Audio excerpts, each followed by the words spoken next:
À chaque année, à l'École Ouattara, il y a une journée culturelle qui est organisée à l'automne. Et l'objectif est vraiment de faire vivre aux jeunes la culture rwandaise.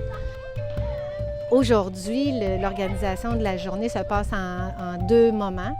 Donc, il y a les plus vieux, les 4e, 5e, 6e années qui vont visiter le musée Huron-Wendat avec la Maison Longue, ainsi que le site là, autour où est-ce qu'il y a plein d'interprétations qui peuvent être faites sur la pêche, l'agriculture, etc. Pendant ce temps-là, les plus petits, eux, participent à des jeux traditionnels et à une activité de fabrication de cordage. Et donc là, il y a 3 stations. Alors, à tour de rôle, les groupes se déplacent dans les stations. Donc, il y a le jeu du mocassin, le jeu du bol et la fabrication de cordage. C'est spécial aujourd'hui, hein? Oui. Une journée culturelle, on est chanceux d'avoir ça. Alors aujourd'hui, je vais te montrer comment fabriquer Yarinsa. Yarinsa, c'est de la corde.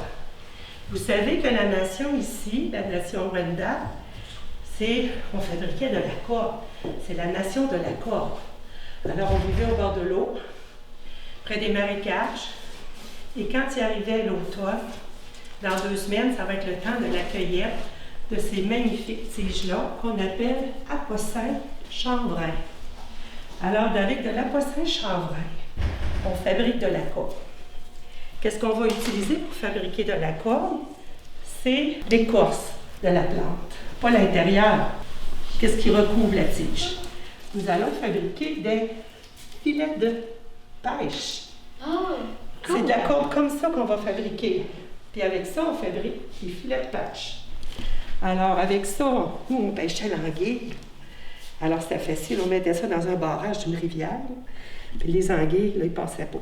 Avec ça, on le ramassait. L'importance de partager notre culture, nous sommes dans le milieu de vie de notre communauté et nous permettons à nos enfants de grandir dans ce milieu-là. Fait que de souligner les moments importants, les saisons, notre rythme ancestral qu'on avait, le cercle de la vie. À chacune des étapes, nous essayons de vivre des activités ancestrales, mais adaptées à aujourd'hui. Je pense que c'est une des raisons pourquoi que les gens de la communauté, les parents, les enfants, font le choix de l'école ici, l'école Ouattara. C'est très important pour nous de suivre les règles et lois du gouvernement provincial de notre province au niveau de l'éducation. Donc, la PDA est vraiment appliquée. Nous appliquons les examens ministériels. Nous n'avons qu'une seule école primaire ici à Wendake. Tous nos enfants, par la suite, vont transiger à l'école de la province. C'est important d'avoir vraiment, là, suivre le programme, de bien évaluer les enfants. Mais comme vous savez, nous avons la liberté, chacune des écoles, autant provinciales que des Premières Nations, d'adapter le programme à notre culture, à notre réalité, en respectant les apprentissages. L'avantage de respecter notre culture, c'est que l'information que nous transférons, l'importance de la pédagogie est en lien direct avec les réalités de ce qu'ils vivent.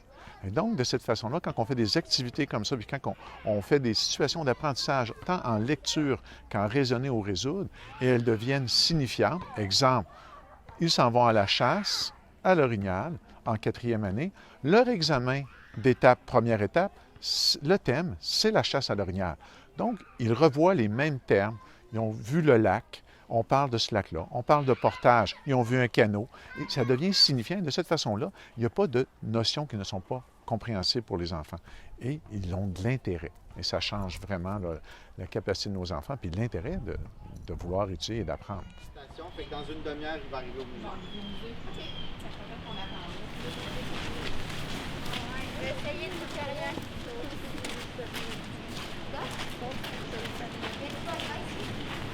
Les banquettes qui sont ici, c'est là où on dort. Mais on dort pas ici toute l'année. L'hiver, là, il fait trop froid pour dormir sur les banquettes. Donc, ce qu'on allait faire, c'est qu'on allait descendre les tapis de quenouilles, les fourrures au sol et on dort près du feu. Qui qu'on met le plus proche du feu? Pas notre voisin tannant qu'on n'aime pas, non, c'est pas lui. OK? Les aînés, exactement.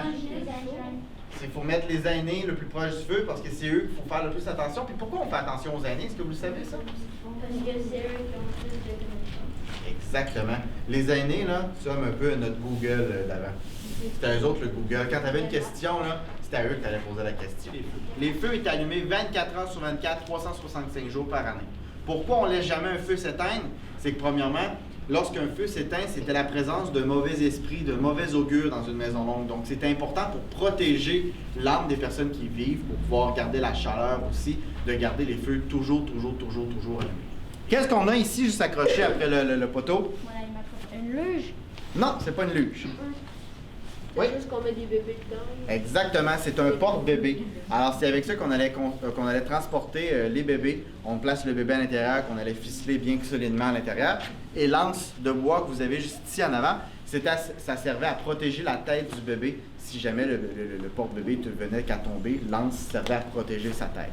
Oui? Il y avait des lumières avant. Non, il n'y avait pas de lumière avant. Nous, on a mis des lumières pour bien voir à l'intérieur. Comment on faisait pour voir à l'intérieur? Vous voyez les grandes perches qui sont ici? Ça rouvre des trappes au plafond.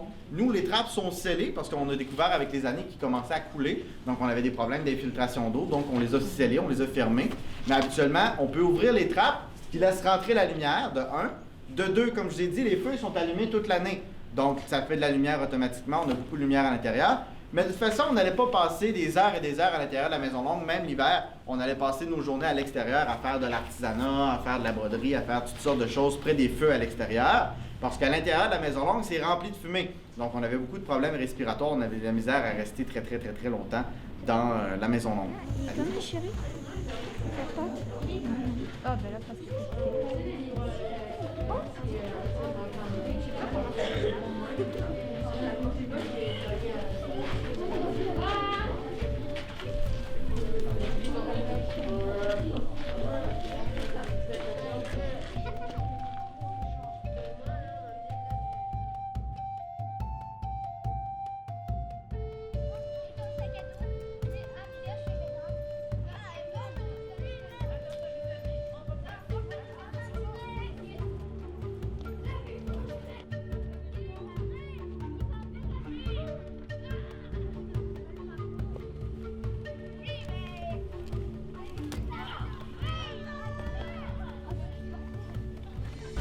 Le calendrier Wendat, la façon dont ça fonctionne, c'est qu'on suit le calendrier agraire. Ça veut dire qu'il y a des cérémonies qui existent encore de nos jours selon le moment de l'année.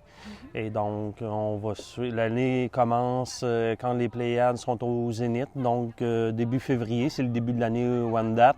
Et ensuite vient la fin de l'hiver, l'érable, par la suite médecine, plantation et ainsi de suite pour faire la boucle, pour revenir. Et nous, dans nos activités dans lesquelles on fait la promotion, on essaie de vivre notre culture justement en suivant ce même type de calendrier. Donc, présentement, vous êtes ici dans le cadre, on pourrait dire, la fête du maïs, les récoltes, là, comme ça, en ce mois de septembre. Donc aujourd'hui, je ne sais pas si vous avez l'opportunité de manger, mais il y avait un pâté à l'orignal, il y avait notre soupe traditionnelle, la sagamité. Donc on suit le cycle des saisons. Nous, chez nous, les Rwandais, est-ce que c'est les hommes qui décident ou c'est les femmes? C'est les femmes. On est une nation matriarcale. Matrilinéaire.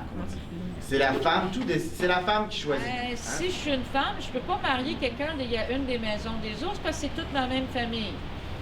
Alors, je vais choisir une famille qui est de la famille du loup, du chevreuil ou de la tortue. Alors, je vais demander au monsieur en mariage.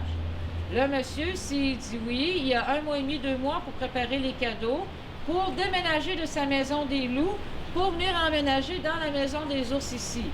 Alors, on appelle ça matrie locale. OK? C'était comme ça. Alors, le monsieur, il restait un loup toute sa vie. Elle, la madame, elle restait du clan de l'ours toute sa vie. Mais les enfants, eux autres, oui. Ça va être le clan de la grand-mère. Le clan de la maman. Mais c'est le clan de la grand-mère quand même. À quelque part, tu as raison. Mais c'est juste que là, c'est la maman qui a eu le bébé. Elle, la grand-maman, elle a transféré son clan à sa fille. Ensuite, la fille, elle, à ses enfants. Alors, les enfants vont avoir le clan de la maman et le nom de la maman. OK? Au fil des années, évidemment, ça a évolué, mais on s'organise notamment pour que les enfants puissent occuper le territoire, pour qu'ils puissent grandir là-dedans, puis évidemment, en tant que jeune adulte un jour, mais puissent en bénéficier. Puis le partager à leurs enfants aussi. Donc oui, on a des activités qui sont circonscrites dans le temps. En 3e année, on fait la promotion de la pêche. Donc on va sur le territoire, les enfants, s'ils ne sont pas initiés, on le fait ici à l'école. Donc on va passer une journée sur le territoire. 4e année, un petit peu plus vieux, donc on fait la promotion de la chasse. Donc en cette fin de mois de septembre, on va emmener le groupe de 4e année sur le territoire, encore une fois, dans le nord, près de l'étape, de façon sécuritaire. Donc, il y a des policiers, il y a nos agents de la faune, parce qu'on a le bureau d'Union WNCO qui travaille sur le territoire. Il va y avoir des gens qui vont assister, il va y avoir des familles. Donc, à chaque année, on a la chance là, de tuer un orignal. Alors, cette année, on se le souhaite encore. Ce qui est intéressant avec l'orignal, c'est qu'entre autres, il est mangé ici à l'école. Donc, on fait de la sauce à spaghetti, on fait des pâtés, donc toutes sortes de choses. Les jeunes sont privilégiés et sont heureux de le remanger. 5e année, c'est la promotion de la trappe. Donc, on a des trappeurs chez nous. Donc, on vient présenter l'ensemble des animaux qu'on peut piéger. Et puis, les enfants aiment bien ça, évidemment. Non seulement aller sur le territoire, mais ensuite voir les variétés touchées aux fourrures, par exemple. 6e année, on s'organise pour aller coucher sur le territoire. Moi, j'ai été enseignant moi-même de 6e année pendant plusieurs années. Alors, on faisait des projets entrepreneuriaux en général. On ramassait un petit peu d'argent, puis on allait sur le territoire en collaboration avec l'Université Laval, notamment. On allait à la forêt Montmorency. Donc, plein d'autres activités qu'on pouvait faire, là, de la randonnée, piégeage encore, de la pêche aussi. Donc, notre objectif, c'est d'initier nos jeunes à nos réalités, à notre culture et à faire la promotion de nos savoir-faire.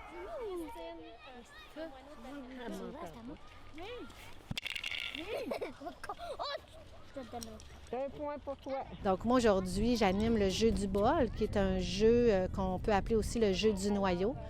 Et puis l'objectif, c'est d'avoir 6 noyaux de la même couleur. Donc on place les noyaux dans un bol et on frappe le bol au sol. Habituellement, on pariait des objets. Chaque équipe arrivait avec des objets à parier ou des récoltes qu'ils jumelaient avec les objets de l'autre équipe.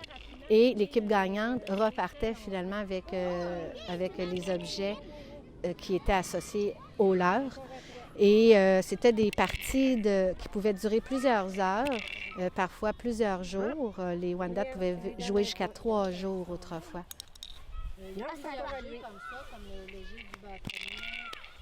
Tu te caches comme il faut dans ta main. Tu regardes où elle va le cacher en dessous du mocassin. Regarde-les comme il faut. Donc à côté, ça dit. Oui. Hey! On l'a découvert. Kwaweti, Marcel Godbout Hiati, Chia Oshahan Hiati, Hiandiawi Shiwoitokutin Wendat Ndi. Alors, je me présentais dans la langue Wendat et je disais que je me nomme Marcel Godbout. Je vous disais bonjour et j'appartiens au clan de la Tortue par ma mère. Bien, notre journée culturelle, c'est très important pour nous parce que c'est une façon où on prend, entre autres, un de ces moments-là pour pouvoir partager notre patrimoine puis la culture Huron-Wendat, qui est vraiment spécifique à ce qu'on est comme Wendat, qui est différente des autres Premières Nations aussi. Des fois, qui peut être semblable sur différentes choses, mais différente sur d'autres. Donc, c'est un moment privilégié qu'on a pour pouvoir transmettre aux enfants des connaissances pour qu'eux aussi puissent le faire à leur tour aussi lorsqu'ils vont vieillir, puis que ça fasse partie de leur vie de tous les jours aussi. Donc, oui, on peut jouer au basket, on peut jouer au hockey, on peut jouer au baseball, on peut jouer à la tag, mais d'utiliser aussi les jeux traditionnels, bien, c'est bien de pouvoir aussi perpétuer cette tradition-là qui vient de nos ancêtres. Alors, habituellement, lorsqu'on a des jeux, on avait toujours des chants qui étaient associés à chacun des jeux traditionnels qu'on en avait chez les Wendat. Mais pour le jeu du mocassin, bien, il y a 3 chants. Donc, je vais en faire un de ces 3-là. Hey, ya, ya, hey, ya, hey, ya.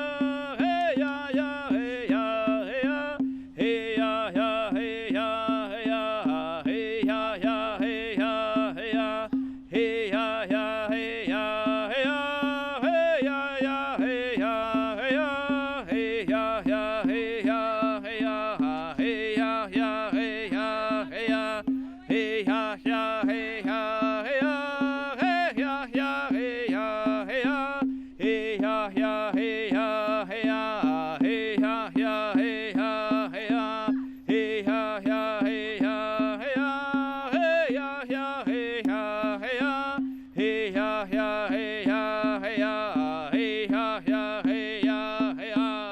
Moi, je pense qu'il faut se respecter puis être soi-même et vivre la réalité d'aujourd'hui. Donc, notre culture à nous, on essaie de la partager à tout le monde. On devient ouvert. Vous pouvez voir notre parc-école qu'on a ici. Il a été nommé comme un des plus beaux parcs de la province de Québec. Il n'est pas terminé, c'est la phase 2 qui va commencer bientôt le 30 septembre et nous finirons l'an prochain la phase 3. Et là, on va pouvoir partager notre culture. Les gens de la province vont pouvoir venir ici. De cette façon-là, aux enseignants, quand vous avez de l'intérêt, quand vous avez quelque chose qui vous tient à cœur, bien, faites-le vivre. Il faut vivre sa passion, ses valeurs et les partager. Mais les partager dans le respect des communautés et de la pédagogie qu'on va mettre en place. Ouais.